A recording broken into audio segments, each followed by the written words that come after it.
On l'entend bien dans vos propos, vous avez donc beaucoup donné, parfois au détriment de votre propre famille. Si vos 3 fils regardent cette interview aujourd'hui, qu'aimeriez-vous leur dire? Leur dire pardon. Pardon de ne pas les avoir accompagnés, ainsi que leur maman et mes compagnes par la suite, parce que c'est du gâchis quelque part. J'ai pris du recul avec tout ça, on s'en doute, notamment au moment de la retraite et au moment de la maladie, on en parlera tout à l'heure. Heu, évidemment, je les ai pas assez accompagnés, je ne les ai pas vus grandir.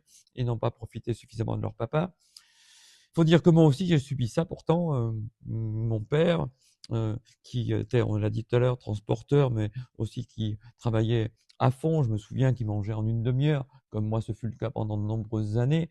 Hem, Ça manque évidemment. J'ai dû manquer d'affection envers eux, car le soir, qu'est-ce qui se passe?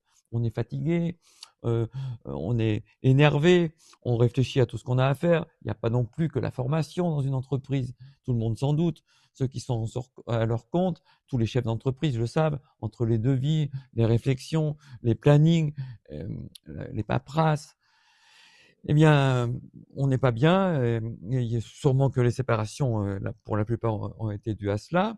Et ainsi, on ne s'occupe pas assez des enfants, pas assez de loisirs, pas assez de vacances. J'en ai pris. On va exagérer en disant qu'il n'y a pas eu de pause. J'ai pris des vacances, j'ai voyagé tout de même. Donc, ce n'est pas quand même, j'ai pas été fou au point de faire du 7 jours sur 7, justement, mais c'est que j'ai rajouté trop de choses.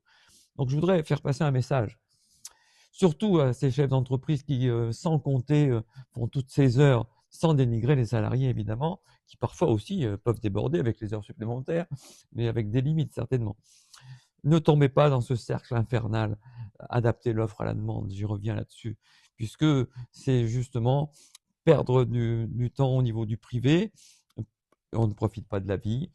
Je rebondis maintenant évidemment, mais c'est un peu tard. Donc voilà, c'est un petit message. Euh, Prenez du temps pour vous, profitez de la vie est trop belle, elle est trop courte.